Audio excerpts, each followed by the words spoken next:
ಜ್ಯೋತಿ ಬೆಳಗುವುದರ ಮೂಲಕ ಕಾರ್ಯಕ್ರಮಕ್ಕೆ ಚಾಲನೆ ನೀಡಿದಂತಹ ಡಾಕ್ಟರ್ ಶಿವಕುಮಾರ್ ಸರ್ ಅವರಿಗೆ ಧನ್ಯವಾದಗಳು. ಸ್ನೇಹಿತರೆ, ಇಂದು ಏಪ್ರಿಲ್ 14ರಂದು ನನಗೆ 2 ವಿಷಯಗಳನ್ನು ಹಂಚ್ಕೋಬೇಕು ಅಂತ ಇಷ್ಟ. ಈ ದಿನ ನಮಗೆ ಸಂಭ್ರಮಾಚರಣೆ ಹೌದು, ಶೋಕಾಚರಣೆ ಹೌದು. ಸಂಭ್ರಮಾಚರಣೆ ಏನಕ್ಕಪ್ಪ ಅಂದರೆ ಏಪ್ರಿಲ್ 14ನೇ ದಿನ one of the greatest intellectual ಅಂತ ನಾವು ಕರೆಯುವಂಥದ್ದು ಡಾಕ್ಟರ್ B.R. ಅಂಬೇಡ್ಕರ್, ಬಾಬಾ ಸಾಹೇಬ್ ಅಂಬೇಡ್ಕರ್ ಅವರ ಜನ್ಮದಿನ. ಸೊ ಇಂದು ಪ್ರಪಂಚದ 100ಕ್ಕಿಂತ ಹೆಚ್ಚು ದೇಶಗಳು ಬಾಬಾ ಸಾಹೇಬರ ಜನ್ಮದಿನವನ್ನು ಆಚರಣೆ ಮಾಡ್ತವೆ. ಇದೊಂದು ಪ್ರತಿಯೊಬ್ಬ ಭಾರತೀಯರು ಹೆಮ್ಮೆ ಪಡಬೇಕಾದಂಥ ಒಂದು ವಿಷಯ. ಆದರೆ ಶೋಕಾಚರಣೆ ಏನಕ್ಕಪ್ಪ ಅಂದರೆ ನಿಜವಾದ ಭಾರತೀಯರಾದ ನಾವೇ ಒಬ್ಬ ಭಾರತೀಯನ ಈ ಸಾಧನೆಯನ್ನು, ಈ ಇಂಟೆಲೆಕ್ಚುವಲನ್ನು ನಾವು ಗುರುತಿಸಲಿಕ್ಕೆ ವಿಫಲರಾದವು. ಮೊನ್ನೆ ತಾನೇ ಜನವರಿ ಮಂತ್ನಲ್ಲಿ ಅಮೆರಿಕಾದಲ್ಲಿ ಒಂದು ಸಿನಿಮಾ ರಿಲೀಸ್ ಆಗಿದೆ, ಒರಿಜಿನಲ್. ಇಂಡಿಯಾದಲ್ಲಿ ಇನ್ನೂ ಕೂಡ ಅದು ರಿಲೀಸ್ ಆಗಿಲ್ಲ. ಅದರ ಕೆಲವು ತುಣುಕುಗಳು ಸಾಮಾಜಿಕ ಜಾಲತಾಣದಲ್ಲಿ ಹರಿದಾಡ್ತಿದೆ. So that is based on the caste system. So ಪ್ರಪಂಚದಲ್ಲಿ ಇರುವಂಥ ರೇಸಿಸಮ್, ಪ್ರಪಂಚದಲ್ಲಿ ಇರುವಂಥ ಕ್ಯಾಸ್ಟ್ ಸಿಸ್ಟಮ್ ಯಾವ ರೀತಿ ಇದೆ, ಸೊ ಅದರ ಬಗ್ಗೆ ಅದು ಒಂದು ಸಿನಿಮಾವನ್ನು ಮಾಡಿದ್ದಾರೆ. ಅದರಲ್ಲಿ ಕೆಲವೊಂದು ತುಣುಕುಗಳು ಡಾಕ್ಟರ್ B.R. ಅಂಬೇಡ್ಕರ್ ಅವರ ಬಗ್ಗೆ ಹರಿದಾಡ್ತಾರೆ. ಸೊ ಅದರಲ್ಲಿ ಒಂದು ಸಾಲನ್ನು ಹೇಳ್ತಾರೆ ಅವರು, ಏನಪ್ಪ ಅಂದರೆ doctor B.R. Ambedkar is the greatest Dalit leader. While he was the giant among Dalits, the world has failed to acknowledge his genius.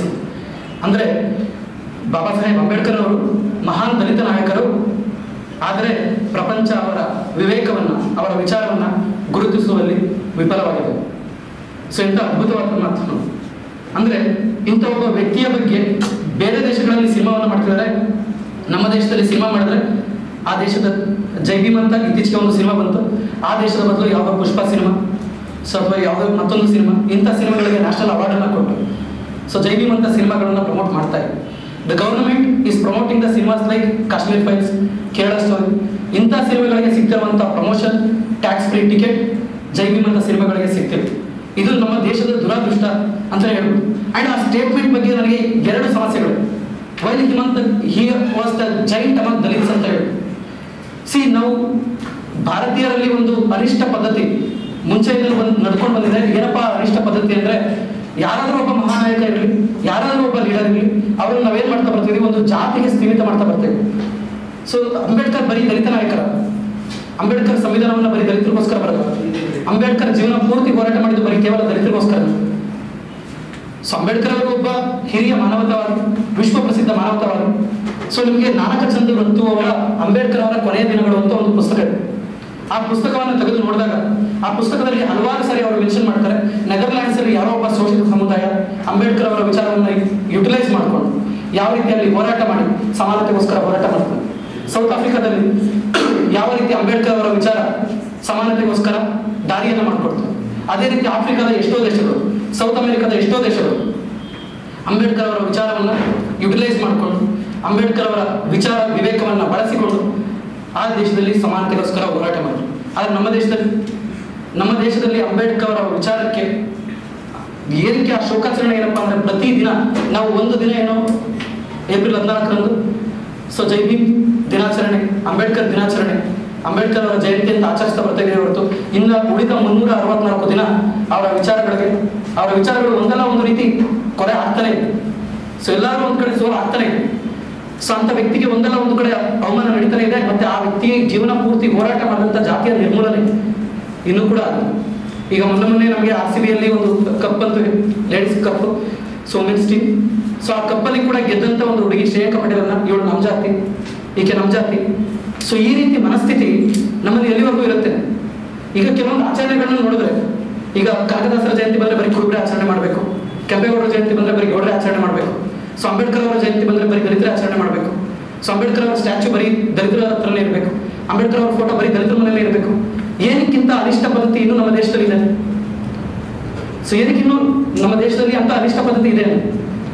So ಈಗ ನಾವು ಅಂಬೇಡ್ಕರ್ ಅವರನ್ನ ಗುರುತಿಸ್ಬೇಕಾದ್ರೆ ದಲಿತ ನಾಯಕ ಅಂತ ಗುರುತಿಸ್ಬೇಕಾ?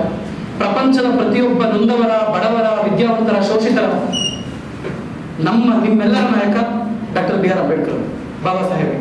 ಅವರು ಕೇವಲ ಭಾರತದ ನಾಯಕರಲ್ಲ, ಅವರು ವಿಶ್ವ ನಾಯಕರು. ಅಂತ ಒಬ್ಬ ಮಹಾನ್ ವ್ಯಕ್ತಿಯನ್ನು ನಾವು ಕೇವಲ ಒಬ್ಬ ದಲಿತರಿಗೆ ಅಥವಾ ಕೇವಲ ಒಂದು ಜಾತಿಗೆ, ಕೇವಲ ಒಂದು ಸಮುದಾಯಕ್ಕೆ ಸೀಮಿತಗೊಳಿಸ್ತಿರುವಂತ ಅನಿಷ್ಟ ಪದ್ಧತಿ, ಅಯೋಗ್ಯ ಮನಸ್ಥಿತಿ ನಮ್ಮಲ್ಲಿದೆ ಅಂದ್ರೆ ನಿಜವಾಗ್ಲೂ ದುಃಖಕರವಾದ ಸಂಗತಿ. ಆಮೇಲೆ ಅದೇ ಸ್ಟೇಟ್ಮೆಂಟ್ ಅಲ್ಲಿ ಹೇಳ್ತಾರೆ, the world has failed to acknowledge his genius ಅಂತ. ಅಂದ್ರೆ ಪ್ರಪಂಚ ಅವರ ವಿವೇಕವನ್ನ, ಅವರ ವಿಚಾರವನ್ನ ಗುರುತಿಸುವಲ್ಲಿ ವಿಫಲವಾಗಿದೆ. ಸೊ ದುರದೃಷ್ಟ ಏನಪ್ಪಾ ಅಂದ್ರೆ ಪ್ರಪಂಚ ಇಲ್ಲಿ ನಮ್ಮ ದೇಶನೇ ಗುರುತಿಸುವಲ್ಲಿ ವಿಫಲವಾಗಿದೆ, ಹೌದಲ್ಲ? ಸೊ ನಮ್ಮ ದೇಶದಲ್ಲಿ ಇವತ್ತು ಅಂಬೇಡ್ಕರ್ ಅವರನ್ನ ಒಂದು ರಾಜಕೀಯ ಅಸ್ತ್ರವಾಗಿ ಪ್ರತಿಯೊಂದು ರಾಜಕೀಯ ಪಕ್ಷಗಳು, ನಾವು ಸಮಾಧಿ ಕೊಟ್ಟು ಅವ್ರು ಸಮಾಧಿ ಕೊಡ್ಲಿಲ್ಲ, ನಾವು ಭಾರತ ರತ್ನ ಕೊಟ್ಟು ಅವ್ರು ಭಾರತ ರತ್ನ ಕೊಡ್ಲಿಲ್ಲ, ಸೊ ನಾವು ಮನೆ ಮಾರ್ಲಿಕ್ಕೆ ಬಿಡ್ಲಿಲ್ಲ, ನಾವು ಮನೆ ಮಾರಕ್ ಬಿಟ್ಟು, ಈ ರೀತಿ ಪ್ರತಿಯೊಂದು ರಾಜಕೀಯ ಪಕ್ಷಗಳು ತಮ್ಮ ಬೇಡ ಬೇಯಿಸ್ಕೊಳ್ಳಿಕ್ಕೋಸ್ಕರ ಬಳಸ್ಕೊಳ್ತಿದ್ದಾರೆ ಹೊರತು ಎಷ್ಟು ರಾಜಕೀಯ ಪಕ್ಷಗಳ ಆಫೀಸಲ್ಲಿ ಅಂಬೇಡ್ಕರ್ ಅವರ ಫೋಟೋ ಇದೆ? ಎಷ್ಟು ರಾಜಕೀಯ ಪಕ್ಷಗಳು ಅಂಬೇಡ್ಕರ್ ಅವರ ವಿಚಾರಗಳನ್ನು ಜನರಿಗೆ ಮುಟ್ಟಿಸುವಲ್ಲಿ ಯಶಸ್ವಿಯಾಗಿದೆ? ಎಷ್ಟು ಸಿಲೆಬಸ್ ಅಲ್ಲಿ ಅಂಬೇಡ್ಕರ್ ಅವರ ವಿಚಾರವನ್ನ ಹೇಳ್ತಿದ್ದಾರೆ? ನಮ್ಮ ದೇಶದ ದುರದೃಷ್ಟ. Why can't annihilation of the caste should be our syllabus? ನಮ್ಮ ಸಿಲೆಬಸ್ ಹೇಗೆ ಆಗಬಾರ್ದು ಅನಿಲೇಷನ್ ಆಫ್ ದ ಕ್ಯಾಸ್ಟ್ ಅವರ ಬುಕ್? ಯಾಕಂದ್ರೆ ಅವರ ಜೀವನ ಪೂರ್ತಿ ಹೋರಾಡಿದ್ದು ಒಂದು ಸೋಷಿಯಲ್ ಸಿಸ್ಟಮ್ಗೋಸ್ಕರ, ಜಾತಿಯ ನಿರ್ಮೂಲನೆಗೋಸ್ಕರ. ಆ ಜಾತಿಯ ನಿರ್ಮೂಲನೆಗೋಸ್ಕರ ಬರೆದಿರುವಂತಹ ಅನಿಲೇಷನ್ ಆಫ್ ಕ್ಯಾಸ್ಟ್ ನಮ್ಮ ಸಿಲೆಬಸ್ ಏನಕ್ಕೆ ಆಗಬಾರ್ದು? ಹೌದಲ್ಲ? ಚಿಕ್ಕ ಮಕ್ಕಳಿಂದಲೇ ನಾವು ಅವನಿಗೆ ವಿಶ್ವಮಾನವನ್ನ ಪದ್ಧತಿಯನ್ನ, ಸಂಗತಿಯನ್ನು ಕೊಡಬೇಕು ಅಂದ್ರೆ ನಾವು ಅಲ್ಲಿಂದಲೇ ಆ ಜಾತಿ ಪದ್ಧತಿಯನ್ನು ನಿರ್ಮೂಲನೆ ಮಾಡ್ತಾ ಬರಬೇಕು. ಸೊ ಅಂಬೇಡ್ಕರ್ ಅವರು ಅವರ ಅನಿಲೇಷನ್ ಆಫ್ ಕ್ಯಾಸ್ಟ್ ಬುಕ್ ಅಲ್ಲಿ ಹೇಳ್ತಾ ಬರ್ತಾರೆ, ಒಂದು ಸಂಘಟನೆ ಇಲ್ಲದಂತ ಧರ್ಮ ಯಾವ್ದಾದ್ರು ಇದ್ರೆ ಅದು ನಮ್ಮ ಧರ್ಮ. ಏನಕ್ಕೆ ಅಂದ್ರೆ ಇಲ್ಲಿ ಪ್ರತಿಯೊಬ್ಬರು ಕೂಡ ಜಾತಿ ಜಾತಿ ಜಾತಿ ಅಂತ ಹೇಳಿ ಇಡೀ ಕುಲವನ್ನೇ, ಇಡೀ ಒಂದು ಧರ್ಮವನ್ನೇ ಹಲವಾರು ಬಾರಿ ವಿಭಾಗ ಮಾಡಿಬಿಟ್ಟಿದ್ದಾರೆ. ಸೊ ಇಲ್ಲಿ ಯಾವುದೇ ರೀತಿ ಡೆವಲಪ್ಮೆಂಟ್ಗಳಿಗೆ ಅವಕಾಶವನ್ನೇ ಕೊಡ್ತಿಲ್ಲ. ಸೊ ಅನಂತಮೂರ್ತಿ ಅವರು ತಮ್ಮ ರುಜುವಾತು ಅನ್ನುವಂಥ ಒಂದು ಬುಕ್ಕಲ್ಲಿ ಬರೀತಾರೆ. ಸೊ ಏನಪ್ಪಾ ಅಂದ್ರೆ ನಮ್ಮ ದೇಶ ನಾವು ಹೇಳ್ಕೊಳ್ಳಿಕ್ಕೆ ಸರಿ ಆರ್ಯಭಟ ಸೊನ್ನೆ ಕಂಡಿಡ್ದ, ಸೊ ಪೈಥಾಗರಸ್ ಥಿಯರಮ್ ನಮ್ಗೆ ಮುಂಚೆನೇ ಇತ್ತು, ಹೀಲಿಯೋಸೆಂಟ್ರಿಕ್ ಥಿಯರಿ ಮುಂಚೆನೇ ಇತ್ತು, ಬಟ್ ಎಷ್ಟು ಜನಗಳಿಗೆ ರೀಚ್ ಆಗಿತ್ತು ಅದು ಪ್ರಶ್ನೆ, ಹೌದಲ್ಲ? ಸೊ ಇಲ್ಲಿ ಜಾತಿ ಜಾತಿ ಅಂತ ಮಾಡಿ ಎಲ್ಲಾ ಜಾತಿಯವರು ತನ್ನದೇ ಅಂತ ಒಂದು ಸಣ್ಣ ಸಣ್ಣ ಬಾವಿಗಳನ್ನು ಮಾಡಿ ಆ ಬಾವಿಗಳಿಗೆ ತಮ್ಮದೇ ಕಪ್ಪೆ ಆಗಿದ್ದಾರೆ. ನಾವು ಸಮುದ್ರಕ್ಕೆ ಹೋದ್ರೆ ಫೇಲ್ ಆಗ್ತಾ ಇದ್ದೀವಿ. ಅದಕ್ಕೇನೆ ಇವತ್ತು ವೆಸ್ಟರ್ನ್ ಎಷ್ಟೋ ನೇಷನ್ಗಳು ಡೆವಲಪ್ ಆಗೋ, ಇಂಡಿಯಾ ಇನ್ನೂ ಕೂಡ ಆ ಕತ್ತಲೆಯ ಸಾಮ್ರಾಜ್ಯದಲ್ಲೇ ಇನ್ನೂ ಉಳ್ಕೊಂಡಿದೆ, ಹೌದಲ್ಲ? ಸೊ ಅಂತ ವ್ಯಕ್ತಿಯನ್ನು ನಾವು ಒಂದು ಜಾತಿಗೋ ಇಲ್ಲ ಒಂದು ರಾಜಕೀಯ ಪಕ್ಷಕ್ಕೋ ಒಂದು ವಿಚಾರಕ್ಕೂ ಸೀಮಿತಗೊಳಿಸಿ ಅವರಿಗೆ ನಾವು ಪ್ರತಿದಿನ ಅವಮಾನವನ್ನು ಎಸಗ್ತಾ ಇದ್ದೀವಿ ಅನ್ನೋದು ನನ್ನ ದುಃಖದ ಸಂಗತಿ. ಅದಕ್ಕೆ ನಾನು ಇವತ್ತು ಶೋಕಾಚರಣೆ ಅಂತ ಹೇಳಿದೆ. ಸೊ ಸಂಭ್ರಮಾಚರಣೆ ಹೌದು, ಅಂಬೇಡ್ಕರ್ ಅವರ ಜಯಂತಿ, ಸೊ ನಮಗೆಲ್ಲ ಸ್ವಾತಂತ್ರ್ಯ ಸಮಾನತೆಯ ಒಂದು ಉಸಿರನ್ನು ಕೊಟ್ಟಂಥವ್ರು. ಸೊ ನನಗೆ ಚಿಕ್ಕ ವಯಸ್ಸಿನಲ್ಲಿ ಇದ್ದಾಗ ಒಂದು ಘಟನೆ ನೆನಪಾಗುತ್ತೆ. ನಾನು 15 ವರ್ಷದವನಿದ್ದಾಗ ಸೊ ಹಿಂಗೆ ಒಂದು ನಮ್ಮೂರಲ್ಲಿ ಒಂದು ಮನೆ ಜತ್ತಿ ಮೇಲೆ ಕೂತಿದ್ದೆ. ಆ ಜತ್ತಿ ಮೇಲೆ ಕೂತಾಗ ಇಬ್ರು ಯಾರೋ ನೆಂಟರು ಬಂದರು. ಸೊ ನೆಂಟರು ಬಂದು ಮನೆಯೊಳಗೆ ಕ್ಯಾಲೆಂಡರ್ ನೋಡ್ತಾರೆ, ಕ್ಯಾಲೆಂಡರ್ಲಿ ಅಂಬೇಡ್ಕರ್ ಅವರ ಫೋಟೋ ಇದೆ. ಸೊ ಹೊರಗಡೆಯಿಂದ ಬಂದಂಥ ವ್ಯಕ್ತಿ ಏನು ಮಾಡ್ತಾನೆ, ಅಂಬೇಡ್ಕರ್ ಫೋಟೋವನ್ನು ತೆಗೆದು ಈಚೆ ಹಚ್ಚಿತು, ಇವ್ನ ಫೋಟೋ ಯಾಕೆ ಒಳಗೆ ಇಟ್ಕೊಂಡಿದ್ದೀವಿ ಅಂತ. ಅಂದ್ರೆ ಎಷ್ಟು ಅವಮಾನಕರವಾದ ಸಂಗತಿ. ಅವರೇನೋ ಆ ಥರ ನಡ್ಕೊಂಡ್ರು. ಈ 15 ವರ್ಷದ ಹುಡುಗನಾಗಿದ್ನಲ್ಲ ನಾನು, ನನಗೆ ಯಾವ ರೀತಿ ಅದು ಮನಸ್ಸಿನ ಮೇಲೆ ಪ್ರಭಾವ ಬೀರಿರ್ಬೋದು, ಹೌದಲ್ಲ? ಸೊ ಇವತ್ತು ಪ್ರತಿಯೊಬ್ಬ ವ್ಯಕ್ತಿಯೂ ಕೂಡ ಒಂದು ಜಾತಿಗೆ ಸೀಮಿತ ಮಾಡ್ಬಿಟ್ರೆ, ಸೊ ನಾವು UPSC ಬ್ಯಾಕ್ಗ್ರೌಂಡ್ ಬಂದು ಇಲ್ಲಿ ಓದ್ಕೊಂಡ ಮೇಲೆ ಆಮೇಲೆ ಗೊತ್ತಾಯ್ತು ಅಂಬೇಡ್ಕರ್ ಅಂತ ಮಹಾನ್ ವ್ಯಕ್ತಿತ್ವ, ಮಹಾತ್ಮ ಗಾಂಧೀಜಿಯವರಂತ ಮಹಾನ್ ವ್ಯಕ್ತಿತ್ವ. ಆದರೆ ಆ 15 ವರ್ಷದ ಹುಡುಗನಾಗಿದ್ದಾಗ ಯಾರೋ ಒಬ್ಬ ಬಂದು ಇವ್ನ ಫೋಟೋ ಯಾಕೆ ಮನೇಲಿ ಇಟ್ಕೊಂಡಿದ್ದೀನಿ ಅಂತ ಈಚೆಸಿದಾಗ ಸೊ ಅವ್ರ ಬಗ್ಗೆ ಎಂಥ ಭಾವನೆ ಮಾಡ್ಬೋದು ನಮ್ಮ ವಿದ್ಯಾರ್ಥಿಗಳಲ್ಲಿ, ಮಕ್ಕಳಲ್ಲಿ, ಹೌದಲ್ಲ? ಸೊ ಆ ಮೂಢನಿಗೆ ಗೊತ್ತಿರ್ಲಿಲ್ವಾ ಅವನು ಉಸಿರಾಡ್ತಿರುವಂಥ ಸಮಾನತೆಯ ಗಾಳಿ ಅಂಬೇಡ್ಕರ್ ಅವರು ಕೊಟ್ಟಂತ ಭಿಕ್ಷೆ ಅಂತ? ಜೀವನ ಪೂರ್ತಿ ಹೋರಾಡಿ ಅವರಿಗೆ ಅಂಬೇಡ್ಕರ್ ಅವರು ಕೊಟ್ಟಂತ ಭಿಕ್ಷೆ ಅಲ್ವಾ? ಅಂಬೇಡ್ಕರ್ ಅವರ ಜೀವನ ಹಾದಿ ಇದೆಯಲ್ಲ, ಅದರಷ್ಟು ಕಷ್ಟವಾದಂಥ ಹಾದಿ ಇನ್ನೊಂದಿಲ್ಲ. ಇಡೀ ಭಾರತ ಸ್ವಾತಂತ್ರ್ಯ ಹೋರಾಟಗಳಲ್ಲಿ, ಸಾಮಾಜಿಕ ಚಳವಳಿಗಳಲ್ಲಿ ಅಷ್ಟು ಕಷ್ಟವನ್ನು ಅನುಭವಿಸಿ ಕೂಡ ಕೊನೆಯವರೆಗೂ ಅವರು ಹೋರಾಡಿದ್ದಕ್ಕೂ ಮೂರೇ ವಿಷಯಕ್ಕೋಸ್ಕರ: ಸಮಾನತೆ, ಸ್ವಾತಂತ್ರ್ಯ, ಭ್ರಾತೃತ್ವ.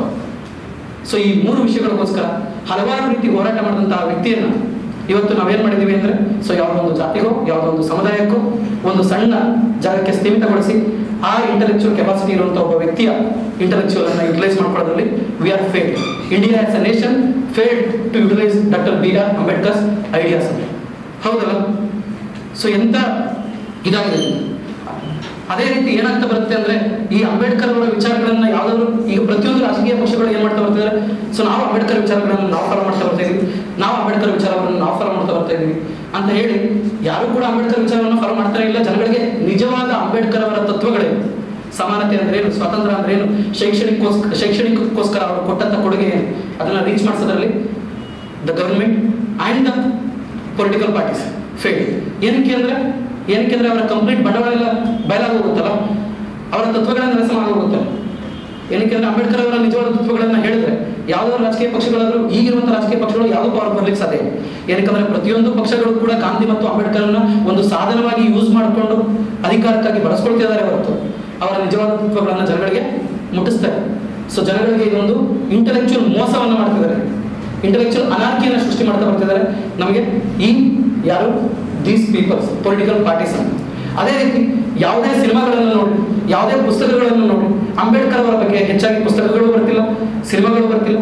ಇತ್ತೀಚೆಗೆ ನಮ್ಮ ಕರ್ನಾಟಕದ ಮುಖ್ಯಮಂತ್ರಿಗಳಾದಂಥ ಅವರು ಏನಂತ ಹೇಳಿದ್ದಾರೆ, ಸಿನಿಮಾ ಅಂಬೇಡ್ಕರ್ ಅವರ ಕುರಿತು ಯಾವುದೇ ರೀತಿಯ ಸಿನಿಮಾವನ್ನು ಮಾಡಿದ್ರೆ ಸೊ ನಾನು ಧನ ಸಹಾಯ ಮಾಡಲಿಕ್ಕೆ ರೆಡಿ ಇದ್ದೀನಿ. So it's a welcoming. But ಯಾರು ಕೂಡ ರೆಡಿ ಇಲ್ಲದೆ ಇರೋಂಥದ್ದು ನಮ್ಮ ದುರದೃಷ್ಟ. ಸೊ ಇಂಥ ಒಂದು ದುರದೃಷ್ಟ ಸ್ಥಿತಿಯಲ್ಲಿ ನಾವು ಅಂಬೇಡ್ಕರ್ ಅವರ ಜಯಂತಿಯನ್ನು ಆಚರಣೆ ಮಾಡ್ತಾ ಇರೋಂಥದ್ದು. ಸೊ ದಟ್ ಈಸ್ ನನಗೆ ಶೋಕಾಚರಣೆ, ವೈಯಕ್ತಿಕವಾಗಿ ನನಗೆ ಅತಿ ಶೋಕಾಚರಣೆ ಅಂತ ಅನಿಸ್ತಾ ಬರುತ್ತೆ. ಅದಾದ್ಮೇಲೆ ಇವತ್ತಿನ ವಿಷಯ ಅಂತ ಬಂದ್ರೆ ಸ್ನೇಹಿತರೆ, ಆಧುನಿಕ ಭಾರತ ಮತ್ತು ಅಂಬೇಡ್ಕರ್ ಅವರ ಚಿಂತನೆ. ಸೊ ಆಧುನಿಕ ಭಾರತ ಮತ್ತು ಅಂಬೇಡ್ಕರ್ ಚಿಂತನೆ. ಸೊ ಇಲ್ಲಿ ಮುಖ್ಯವಾಗಿ ಅಂಬೇಡ್ಕರ್ ಅವರ ಚಿಂತನೆ ಬಗ್ಗೆ ಸರ್ ಮಾತಾಡ್ತಾರೆ, ನಾನು ಹೆಚ್ಚಾಗಿ ಮಾತಾಡ್ಲಿಕ್ಕೆ ಹೋಗಲ್ಲ. ಹೆಚ್ಚಾಗಿ ನಾನು ಮಾತಾಡಬೇಕಾಗಿರೋದು ಆಧುನಿಕ ಭಾರತದ ಬಗ್ಗೆ. ಸಿ ವಾಟ್ ಈಸ್ ಆಧುನಿಕತೆ, ವಾಟ್ ಈಸ್ ಮಾಡರ್ನೈಸೇಷನ್ ಅಂತ ಕೇಳಿದಾಗ ಒಂದು ಡಿಕ್ಷನರಿ ಡೆಫಿನೇಷನ್ ಬರುತ್ತೆ. The society which is economically upgraded, wealthier, more educated and the political institution which are more democratically liberal. ಅಂದ್ರೆ ಯಾವ ಸೊಸೈಟಿ, ಯಾವ ಸಮಾಜ ಎಕನಾಮಿಕಲಿ ಅಪ್ಗ್ರೇಡೆಡ್, ಆರ್ಥಿಕವಾಗಿ ಕಾಲಘಟ್ಟಕ್ಕೆ ಅನುಗುಣವಾಗಿದೆ, ವೆಲ್ದಿಯಸ್ಟ್ ಸಂಪದ್ಭರಿತವಾಗಿದೆ, ಮೋರ್ ಎಜುಕೇಟೆಡ್ ಶೈಕ್ಷಣಿಕವಾಗಿ ಮುನ್ನುಗ್ಗಿದೆ, ಅಂಡ್ ದ ಪೊಲಿಟಿಕಲ್ ಇನ್ಸ್ಟಿಟ್ಯೂಷನ್ ಅಂದ್ರೆ ಯಾವ ರಾಜಕೀಯ ಅಥವಾ ಗವರ್ಮೆಂಟ್ ಸರ್ಕಾರದ ಇನ್ಸ್ಟಿಟ್ಯೂಷನ್ಗಳು ಸಂಸ್ಥೆಗಳು ಪೊಲಿಟಿಕಲಿ ಡೆಮೊಕ್ರೆಟಿಕಲಿ ಲಿಬರಲ್ ಆಗಿದೆ, ಉದಾರವಾದ ಪ್ರಜಾಪ್ರಭುತ್ವವನ್ನು ಹೊಂದಿವೆ, ಅದನ್ನು ನಾವು ಆಧುನಿಕತೆ ಅಂತ ಕರೀತೀವಿ. ಆ ಆಧುನಿಕತೆ ನಮ್ಮ ಭಾರತದಲ್ಲಿ ಇದೆಯಾ? ಅದು ಪ್ರಶ್ನೆ. ಏನಕ್ಕೆ ಅಂದ್ರೆ 1936ರಲ್ಲಿ ಅಂಬೇಡ್ಕರ್ ಅವರು ಅನಿಲೇಷನ್ ಆಫ್ ದ ಕ್ಯಾಸ್ಟ್ ಅನ್ನು ಬರೆದಿದ್ದಾರೆ. 1950ರಲ್ಲಿ ನಮಗೆ ಭಾರತ ಸಂವಿಧಾನ ಸಿಕ್ಕಿದೆ. 1920ರಿಂದ ಅವರು ಹಲವಾರು ಸತ್ಯಾಗ್ರಹಗಳನ್ನು ಮಾಡಿ ಹಲವಾರು ಇನ್ಸ್ಟಿಟ್ಯೂಷನ್ ಅನ್ನು ಕಟ್ಟಿ ಭಾರತವನ್ನು ಆಧುನಿಕತೆ ಕಡೆಗೆ ತಗೊಂಡಂಥವ್ರು. ಸೊ ಅಂತ ಒಂದು ವಿಚಾರಗಳು ಇವತ್ತು ಫೇಲ್ ಆದಾಗ ನಮ್ಮ ದೇಶ ಇವತ್ತು ಆಧುನಿಕ ಭಾರತ ಅಂತ ಹೇಳ್ಕೊಳ್ಳಿಕ್ಕೆ ಯೋಗ್ಯವಾದ, ಇದು ನನ್ನ ಪ್ರಶ್ನೆ. ಸೊ ಅಲ್ಲೇ ಹೇಳ್ತಾರೆ, yes we are the wealthiest. ಏನಕ್ಕೆ ಅಂದ್ರೆ we are the 5th largest economy. But world inequality report ಬೇರೆ ಹೇಳುತ್ತೆ, ಹೌದಲ್ಲ? ಸೊ ಭಾರತದ ಪ್ರತಿಶತ, ಮೊದಲ 10% ಭಾರತೀಯರು, richest 10% of the population in India has more than 56% of wealth. Bottom 80% of the population, ಕೊನೆಯ 80% population just holds 10% of the wealth. ಇದು ನಮ್ಮ ದೇಶದ ಸಂಪದ್ಭರಿತ, ಇದು ಆಧುನಿಕವಾದ. And the people are more educated. ಹೌದು, ನಮಗೆ ಹಲವಾರು ರಿಪೋರ್ಟ್ಗಳು ಹೇಳುತ್ತೆ 100% ಎನ್ರೋಲ್ಮೆಂಟ್ ರೇಷಿಯೋ ಇದೆ ಶೈಕ್ಷಣಿಕವಾಗಿ. ಪ್ರತಿಯೊಬ್ಬ ವ್ಯಕ್ತಿಯೂ ಕೂಡ ಕಾಲೇಜ್ಗೆ ಹೋಗ್ತಿದ್ದಾರೆ, ಸ್ಕೂಲ್ಗೆ ಹೋಗ್ತಿದ್ದಾರೆ. And we have the right to education also. 6ರಿಂದ 14 ವರ್ಷದ ಮಕ್ಕಳಿಗೆ ಕಡ್ಡಾಯವಾದ ಎಜುಕೇಶನ್ನ ಕೊಳ್ಳಬೇಕಾದಂಥ ಒಂದು ಶೈಕ್ಷಣಿಕ ಹಕ್ಕು ಕೂಡ ಇದೆ. ಅದಕ್ಕಾಗಿ ಪ್ರತಿಯೊಬ್ಬರು ಕೂಡ ಶೈಕ್ಷಣಿಕವಾಗಿ ಮುನ್ನುಗ್ಗಿದ್ದಾರೆ. ಅದಕ್ಕಾಗಿ ನಮ್ಮ ದೇಶ ಆಧುನಿಕ ಭಾರತ ಅಂತ ಹೇಳ್ಬೋದು. ಬಟ್ ಅಸಲ್ ರಿಪೋರ್ಟ್ ಅಂತ ಬರುತ್ತೆ, NGO ಪ್ರಥಮ ರಿಲೀಸ್ ಮಾಡುತ್ತದೆ, annual status of education report. ಆ ರಿಪೋರ್ಟ್ ಹೇಳುತ್ತೆ, ನಮ್ಮ ದೇಶದ 8ನೇ ಕ್ಲಾಸ್ ಒಬ್ಬ ಹುಡುಗರಿಗೆ 3 ಅಂಕಿಯ ಲೆಕ್ಕವನ್ನು ಸಾಲ್ವ್ ಮಾಡ್ಲಿಕ್ಕೆ ಬರಲ್ಲ. ಸೊ 6ನೇ ಕ್ಲಾಸ್ ಹುಡುಗಿಗೆ ಸೊ ಸರಾಗವಾಗಿ ಇಂಗ್ಲೀಷನ್ನು ಕನ್ನಡವನ್ನು ಓದಲಿಕ್ಕೆ ಬರಲ್ಲ. ಇದು ನಮ್ಮ ದೇಶದ ಆಧುನಿಕತೆ. ಇಂಥ ಆಧುನಿಕತೆ, ಇಂಥ ಆಧುನಿಕ ಎಜುಕೇಶನ್ ಸಿಸ್ಟಮ್ಗಳು ನಮ್ಮ ದೇಶದಲ್ಲಿ ಎಷ್ಟು ಬದಲಾವಣೆ ಆಗಬೇಕು. ಇಲ್ಲಿ ಪ್ರತಿಯೊಂದು ಸಾರಿ ನಾವು ಡಿಸ್ಕಷನ್ಗಳನ್ನು, ಡಿಬೇಟ್ಗಳನ್ನು ಮಾಡ್ತಾ ಇರಬೇಕಾದ್ರೆ ಮುಖ್ಯವಾದ ವಿಷಯಗಳು ನಮ್ಮ ದೇಶದ ಆರ್ಥಿಕತೆ ಹೇಗಿರಬೇಕು, ನಮ್ಮ ದೇಶದ ಶೈಕ್ಷಣಿಕತೆ ಹೇಗಿರಬೇಕು, ನಮ್ಮ ದೇಶದ ಸಾಮಾಜಿಕತೆ ಹೇಗಿರಬೇಕು. ಸೊ ಗಾಂಧಿಯವರ ತತ್ವ ಏನು, ಅಂಬೇಡ್ಕರ್ ಅವರ ತತ್ವ ಏನು, ಈ ವಿಚಾರಗಳ ಬಗ್ಗೆ ನಾವು ವಿಚಾರವನ್ನು ಮಾಡದೇ ಬಿಟ್ಟು, ಡಿಸ್ಕಷನ್ಗಳನ್ನು ಮಾಡುವುದೇ ಬಿಟ್ಟು ಎಲ್ಲರೂ ಕೂಡ ಧರ್ಮ, ರಾಜಕೀಯ, ಜಾತಿ ಈ ವಿಷಯಗಳ ಬಗ್ಗೆ ಡಿಸ್ಕಷನ್ ಮಾಡ್ತಾ ಇರಬೇಕಾದ್ರೆ ಪ್ರತಿದಿನ ನಾವು ಅಂಬೇಡ್ಕರ್ ಅವರನ್ನ ಸಾಯಿಸ್ತಾ ಇದ್ದೀವಿ. ಅಂಬೇಡ್ಕರ್ ಅವರು ಅನಾರೋಗ್ಯದಿಂದ ಸಾಯಿಲ್ಲ, ಪ್ರತಿದಿನ ನಾವು ಅವರ ವಿಚಾರವನ್ನು ಕೊಲ್ತಾ ಇದ್ದೀವಿ. ಎಲ್ಲಿ ನಾವು ಜಾತಿ ಧರ್ಮವನ್ನು ತೆಗೆದು ಮತ್ತೆ ಮತ್ತೆ ಭಾರತದ ರಾಜಕೀಯದಲ್ಲಿ, ಭಾರತದ ವಿಚಾರರಂಗದಲ್ಲಿ ತರ್ತಾ ಇದ್ದೀವಿ, ಅಲ್ಲೆಲ್ಲ ಪ್ರತಿದಿನ ನಾವು ಅಂಬೇಡ್ಕರ್ ಅವರನ್ನ ಕೊಲ್ತಾ ಇದ್ದೀವಿ. ಇದು ದ ಇಂಟೆಲೆಕ್ಚುಯಲ್ ಅಂತ ಅನಿಸ್ಕೊಂಡಿರುವಂಥ ನಮ್ಮ ದೇಶದಲ್ಲಿ ಇರುವಂಥ ಮಹಾನ್ ವ್ಯಕ್ತಿಗಳು ಮಾಡ್ತಾ ಇರುವಂಥ ಮೋಸ. ಸೊ ಈ ಮೋಸದಿಂದ ಹೊರಗಡೆ ಬರಬೇಕು. ಆ್ಯಂಡ್ ಒನ್ ಮೋರ್ ಥಿಂಗ್ ಸ್ನೇಹಿತರೆ, ಅಂಬೇಡ್ಕರ್ ಅವರನ್ನ ಕೇಳ್ತಾರೆ ಆಧುನಿಕ ಭಾರತ ಅಂದ್ರೆ ಏನು. ಸೊ ವಾಟ್ ಈಸ್ ಆಧುನಿಕ ಭಾರತ, ನಿಮ್ಮ ದೇಶ ಯಾವ ರೀತಿ ಡೆವಲಪ್ ಆಗಬೇಕು ಅಂತ ಅಂಬೇಡ್ಕರ್ ಅವರು ಒಂದು ಮಾತನ್ನು ಹೇಳ್ತಾರೆ. When the line standing in front of the temple started moving towards the library, then there will be no one stopping my nation to become a super power. ಅಂದರೆ ಯಾವಾಗ ದೇವಸ್ಥಾನಗಳ ಮುಂದೆ ಸಾಲಿನಲ್ಲಿ ನಿಂತಿರುವಂಥ ಸಾಲುಗಳು ಗ್ರಂಥಾಲಯದ ಕಡೆ ತಿರುಗುತ್ತವೋ ಅಂದು ನನ್ನ ದೇಶ ಒಂದು ಮಹಾನ್ ಶಕ್ತಿಯಾಗಿ ಬೆಳೆಯುತ್ತದೆ. ಇದು ಅಂಬೇಡ್ಕರ್ ಅವರು ಹೇಳುವಂಥ ಮಾತು. ಅಂದರೆ ಸ್ವಾತಂತ್ರ್ಯ ಬಂದು 75 ವರ್ಷ ಆಯಿತು, ಅಂಬೇಡ್ಕರ್ ಅವರು ತೀರ್ಕೊಂಡು 68 ವರ್ಷ ಆಯಿತು. ನಮ್ಮ ದೇಶ ಅವರ ಹೇಳಿರುವಂಥ ಒಂದು ಮಾತನ್ನು ಕರೆಕ್ಟಾಗಿ ಫಾಲೋ ಮಾಡ್ತಾ ಬಂದಿದ್ದೇವೆ ಇಲ್ಲ. ಈ ವಿಷಯಗಳ ಬಗ್ಗೆ ಜಾಸ್ತಿ ಮಾತಾಡಿದ್ರೆ ವಿವಾದ ಆಗೋದು, ಹೌದಲ್ಲ? ಇವತ್ತು ಹೆಚ್ಚು ಸತ್ಯ ಹೇಳಲಿಕ್ಕೂ ಆಗಲ್ಲ. ಏನಕ್ಕೆಲ್ಲ ಇವತ್ತು ಸತ್ಯ ಹೇಳಿದವರಿಗೆ ಹಲವಾರು ಬಿರುದುಗಳು ಪಟ್ಟಗಳು ಸಿಗ್ತದೆ. ಇವನು ಹುಚ್ಚ, ಲೆಫ್ಟಿಸ್ಟ್, ಕಮ್ಯುನಿಸ್ಟ್, ಹೌದಾ, ಗುಲಾಮ, ಈ ರೀತಿ. ಅಂದರೆ ಸತ್ಯ ಹೇಳೋರಿಗೆ ನಮ್ಮ ನ್ಯಾಷನಲ್ ಎಂಬ್ಲಮ್ ಮಾತ್ರ ಸತ್ಯಮೇವ ಜಯತೆ. ಸೊ ಈ ರೀತಿ ಒಂದು ಸಿಸ್ಟಮ್ ಕ್ರಿಯೇಟ್ ಆಗಿರ್ಬೇಕಾದ್ರೆ ಸತ್ಯ ಹೇಳಲಿಕ್ಕೂ ಭಯ ಆಗುವಂಥದ್ದು ಪರಿಸ್ಥಿತಿಯನ್ನ ಕ್ರಿಯೇಟ್ ಆಗಿರ್ಬೇಕಾದ್ರೆ. ಸೊ ಇಂಥ ಸಿಚುವೇಶನ್ ಅಂಬೇಡ್ಕರ್ ಅವರ ತತ್ವಗಳನ್ನು ರೀಚ್ ಮಾಡಿಸೋದು ಹೇಗೆ, ಹೌದಲ್ಲ? ಸೊ ಅಂಬೇಡ್ಕರ್ ಅವರು ಈಗ ಮೊನ್ನೆ ಯಾವುದೋ ಒಂದು ಪೇಪರಲ್ಲಿ ಸರ್ ಹೇಳ್ತಿದ್ರು, ನಸೀಮ್ ಸರ್, ಸೊ ಯಾವುದೋ ಒಂದು ಪೇಪರ್ ಹೇಳ್ತಿದ್ರಂತೆ ಕಾನ್ಸ್ಟಿಟ್ಯೂಷನ್ ಸಂವಿಧಾನವನ್ನು ಬರೀಲಿಕ್ಕೆ ಅಂಬೇಡ್ಕರ್ ಅವರ ಕೊಡುಗೆ ಕಡಿಮೆ, BN ರಾವ್ ಅವರ ಕೊಡುಗೆ ಅತಿ ಹೆಚ್ಚು. ಸೊ BN ರಾವ್ ಅವರು ಪ್ರಥಮ ಬಾರಿಗೆ ಕಾನ್ಸ್ಟಿಟ್ಯೂಷನ್ ಅಸೆಂಬ್ಲಿಯನ್ನು ಮಾಡಬೇಕು, ಸೊ ಕಾನ್ಸ್ಟಿಟ್ಯೂಷನ್ ತರಬೇಕು ಅಂತ ಹೇಳಿ ಪ್ರಥಮ ಬಾರಿಗೆ ಪ್ರಪೋಸ್ ಮಾಡಿದ್ರು ಅವರು. That is correct. And he is a legal adviser for the constituent assembly also, that is also correct. But ಅವರೆಲ್ಲ ಅಷ್ಟು ಜನ ಇದ್ದರೂ ಕೂಡ the Congress has majority in the constituent assembly. ಅಷ್ಟೆಲ್ಲ ಇದ್ದರೂ ಕೂಡ ಯಾವುದೋ ಒಂದು ಇತರ ಪಕ್ಷದ ಒಬ್ಬ ವ್ಯಕ್ತಿಯನ್ನು ಡ್ರಾಫ್ಟಿಂಗ್ ಕಮಿಟಿ ಚೇರ್ಮನ್ ಆಗಿ ಏನಕ್ಕೆ ಮಾಡ್ತಾರೆ? Because of his intellectual capacity ಅಲ್ಲ.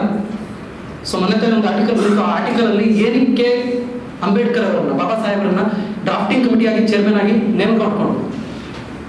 ಕೆಲವೊಂದು ರಿಪೋರ್ಟ್ಗಳು ಹೇಳ್ತವೆ, ಇಡೀ ಲಂಡನ್ ಲೈಬ್ರರಿಯಲ್ಲಿ ಇರುವಂಥ ಪುಸ್ತಕಗಳನ್ನು, London library it's one of the biggest library, ಆ ಲೈಬ್ರರಿ ಇರುವಂಥ ಪುಸ್ತಕಗಳನ್ನು ಪ್ರಪಂಚದಲ್ಲಿ ಕಂಪ್ಲೀಟ್ ಆಗಿ ಓದಿರುವಂಥವ್ರು ಇಬ್ಬರು, ಒಂದು ಕಾರ್ಲ್ ಮಾರ್ಕ್ಸ್, ಇನ್ನೊಂದು ಡಾಕ್ಟರ್ BR ಅಂಬೇಡ್ಕರ್. ಸೊ ಇಂಥ ಮಹಾನ್ ವ್ಯಕ್ತಿ, ಅದೇ ಅಲ್ಲದೆ ಆ ಮಹಾನ್ ವ್ಯಕ್ತಿ ಹುಟ್ಟಿದಾಗಿನಿಂದ ತನ್ನ ಸಮಾಜವನ್ನು ಅರ್ಥ ಮಾಡ್ಕೊಂಡಂಥವ್ರು, ರಾಜಕೀಯಕ್ಕೆ ಬಂದಿದ್ದ ಕ್ಷಣದಿಂದ ಪ್ರತಿಯೊಬ್ಬ ವ್ಯಕ್ತಿಯೂ ಕೂಡ ಹೂವಿನ ಹಾಸಿಗೆ ಆಗಿರಲಿಲ್ಲ ಡಾಕ್ಟರ್ BR ಅಂಬೇಡ್ಕರ್. ಪ್ರತಿಯೊಂದು ವ್ಯಕ್ತಿಯೂ ಕೂಡ ಅವರ ವಿಚಾರವನ್ನು, ಅವರ ತತ್ವವನ್ನು, ಅವರ ಪ್ರತಿಕ್ರಿಯೆ, ಅವರ ಪ್ರತಿಪಾದನೆಗಳನ್ನು ದ್ವೇಷಿಸ್ತಾನೆ ಬಂದರು ಅಥವಾ ಅದಕ್ಕೆ ಅಪೋಸ್ ಮಾಡ್ತಾನೆ ಬಂದರು, ಹೌದಲ್ಲ? ಸೊ 3 ರೌಂಡ್ ಟೇಬಲ್ ಕಾನ್ಫರೆನ್ಸ್ ಅಲ್ಲಿ ಹೋಗಿ ಅವರು ಸಪರೇಟ್ ಎಲೆಕ್ಟೋರೇಟ್ ಅನ್ನು ಮಾಡಬೇಕು ಅಂತ ಹೇಳ್ತಾ ಬರ್ತಾರೆ, ಅದಕ್ಕೆ ಅಪೋಸಿಷನ್ ಬಂತು. ಡಿಪ್ರೆಸ್ ಕ್ಲಾಸ್ ಲೀಗ್ ಅನ್ನು ಎಸ್ಟಾಬ್ಲಿಷ್ ಮಾಡ್ತಾರೆ, ಅಪೋಸಿಷನ್ ಬಂತು. ಲೇಬರ್ಸ್ ಅಸೋಸಿಯೇಷನ್ ಅನ್ನು ಎಸ್ಟಾಬ್ಲಿಷ್ ಮಾಡ್ತಾರೆ, ಅಪೋಸಿಷನ್ ಬಂತು. ಅವರ ಪ್ರತಿಯೊಂದು ಹೋರಾಟಗಳಿಗೂ ಕೂಡ ಒಂದಲ್ಲ ಒಂದು ಅಪೋಸಿಷನ್ ಇತ್ತು. ಅಷ್ಟು ಅಪೋಸಿಷನ್ ಇದ್ದರೂ ಕೂಡ ಕೊನೆಗೆ ಅವರು ಹೋರಾಟ ಮಾಡಿದ್ದು ಕೇವಲ ಸಮಾನತೆಗೋಸ್ಕರ, ಕೇವಲ ಶೈಕ್ಷಣಿಕ ಅಭಿವೃದ್ಧಿಗೋಸ್ಕರ, ನನ್ನ ದೇಶ ಒಂದು ಸೂಪರ್ ಪವರ್ ಆಗಬೇಕು ಅನ್ನೋ ಕಾರಣಕ್ಕೋಸ್ಕರ. ಸೊ ನಿಮಗೆ ಕೊನೆಯದಾಗಿ ನಾನು ಹೇಳಲಿಕ್ಕೆ ಇಷ್ಟಪಡೋದು ಇಷ್ಟೇ, ನಾಲ್ಕು ಚಂದ್ರತ್ತು ಅವರ ಅಂಬೇಡ್ಕರ್ ಅವರ ಕೊನೆಯ ದಿನಗಳು ಅಂತ ಒಂದು ಪುಸ್ತಕ ಇದೆ. ಸೊ ಆ ಪುಸ್ತಕ ಸಿಕ್ಕರೆ ದಯವಿಟ್ಟು ತೆಗೆದುಕೊಂಡು ಹೋಗಿ. ಸೊ ಆ ಪುಸ್ತಕದಲ್ಲಿ ಅಂಬೇಡ್ಕರ್ ಅವರು ಆ ಕೊನೆಯ ದಿನಗಳಲ್ಲಿ ಪಡ್ತಿದ್ದಂಥ ನೋವು, ಸೊ ಅವರು ಸಾವಿಗೆ ಹತ್ತಿರ ಆಗಿದ್ದಾಗ, ಸೊ ಅವರು ಕೊನೆಯ ದಿನಗಳಲ್ಲಿ ಪಡ್ತಿದ್ದಂಥ ನೋವು ಅವರು ಹೇಳ್ತಾ ಇರ್ತಾರೆ, ಯಾವಾಗಲೂ ಹೇಳ್ತಾ ಇರ್ತಾರೆ, ನನ್ನದೊಂದು ಅಪೂರ್ಣ ಕನಸಾಗೋಯ್ತು ಅಂತ. ಅಂದರೆ ಇಡೀ ಜೀವನ ನಾನು ಯಾವ ತತ್ವಕ್ಕೋಸ್ಕರ ಹೋರಾಟ ಮಾಡಿದೆ, ಇಡೀ ಜೀವನ ನಾನು ಒಂದು ಸಮಾನತೆಗೋಸ್ಕರ ಹೋರಾಟ ಮಾಡಿದೆ, ಇಡೀ ಜೀವನ ನಾನು ಸ್ವಾತಂತ್ರ್ಯ ಸಮಾನತೆಗೋಸ್ಕರ ಹೋರಾಟ ಮಾಡಿದೆ, ಆ ಸಮಾನತೆ ಇವತ್ತು ಅಪೂರ್ಣವಾಗಿ ಉಳಿದಿದೆ. ಆದರೆ ಇಂದು ನಾನು ಸಾವಿಗೆ ಹತ್ತಿರ ಆಗಿದ್ದೇನೆ, ಆದರೆ ಇದನ್ನ ಲೀಡ್ ಮಾಡಲಿಕ್ಕೆ ಬೇರೆ ಯಾರು ನನಗೆ ಇಲ್ಲ. ನನ್ನ ರೀತಿ ಈ ಸಮಾನತೆಯ ಮೂವ್ಮೆಂಟ್ ಅನ್ನು ಲೀಡ್ ಮಾಡಲಿಕ್ಕೆ ನನ್ನ ನಂತರ ಯಾರು ಬರಲಿಲ್ಲ ಅನ್ನೋಂಥ ಒಂದು ದುಃಖದಲ್ಲಿ ನಾನು ಸಾಯ್ತಾ ಇದ್ದೀನಿ ಅಂತ ಅಂಬೇಡ್ಕರ್ ಅವರು ಹೇಳಿದ್ರು. ಸೊ ಆ ದುಃಖ, ಅಪೂರ್ಣ ಕನಸು ಇಂದು ಅಪೂರ್ಣವಾಗಿ ಉಳಿದಿದೆ. ಅವರ ಸತ್ತು 68 ವರ್ಷಗಳಾದ್ರೂ ಕೂಡ ನಾನು ನಿಮ್ಗೆಲ್ರಿಗೂ ರಿಕ್ವೆಸ್ಟ್ ಮಾಡ್ಕೊಳ್ಳೋದು ಏನಪ್ಪ ಅಂದರೆ, ಸೊ ನಾವೆಲ್ಲ ಒಂದು ಪ್ರಬುದ್ಧ ನಾಗರಿಕರು, ಪರ್ಟಿಕ್ಯುಲರ್ಲಿ ಯಾವಾಗ ನಾವು UPSC ಅಂತ ಬಂದಾಗ, so will decide, will think in the multiple perspective. So ಒಂದು 360 ಆ್ಯಂಗಲ್ ಅಲ್ಲಿ ನಾವೇನು ಮಾಡ್ತಾ ಬರ್ತೀವಿ, ಸ್ಟಡಿ ಮಾಡ್ತಾ ಬರ್ತೀವಿ. ಸೊ ನಾವೆಲ್ಲ ಪ್ರಬುದ್ಧರು ಅಂತ ಅನಿಸ್ಕೊಂಡ ಮೇಲೆ ಈ ಸಮಾಜಕ್ಕೋಸ್ಕರ ನಾವೇನಾದರೂ ಕೊಡುಗೆ ಮಾಡಲೇಬೇಕು. So I will like to end my speech with the quote of the famous quote of Dr. B.R. Ambedkar, that is, be educated, be organized, be agitated. So ವಿದ್ಯಾವಂತರಾಗಿ, ಸಂಘಟಿತರಾಗಿ ಮತ್ತು ಪ್ರಶ್ನಿಸುವಂಥವರಾಗಿ, ಈ ಸಮಾಜಕ್ಕಾಗಿ ಏನಾದರೂ ಹೋರಾಟವನ್ನು ಮಾಡುವಂಥವರಾಗಿ, ಸಮಾನತೆಗೋಸ್ಕರ ಹೋರಾಟ ಮಾಡುವಂಥವರಾಗಿ, ಅದೇ ರೀತಿ ಅಂಬೇಡ್ಕರ್ ಅವರ ಅಪೂರ್ಣ ಕನಸನ್ನು ನನಸು ಮಾಡಲಿಕ್ಕೋಸ್ಕರ ನಮ್ಮಲ್ಲೂ ಕೂಡ ಮತ್ತೊಬ್ಬ ಡಾಕ್ಟರ್ ಶಿವಕುಮಾರ್ ಸರ್ ಅಂತವ್ರು, ಅರವಿಂದ್ ಮಾರಗತ್ತಿ ಅಂತವ್ರು, ಡಾಕ್ಟರ್ ಸಿದ್ಲಿಂಗಯ್ಯ ಅಂತವ್ರು, ದೇವರು ಮಹಾದೇವ್ ಅಂತವ್ರು. ಸೊ ಇವರೆಲ್ಲ ಮತ್ತೆ ಹುಟ್ಟಿ ಬರಲಿ ಅಂತ ಹೇಳ್ಕೊಡ್ತಾ ನನ್ನ ಮಾತನ್ನು ಮುಗಿಸ್ತೇನೆ. ಧನ್ಯವಾದ ಸ್ನೇಹಿತರೆ.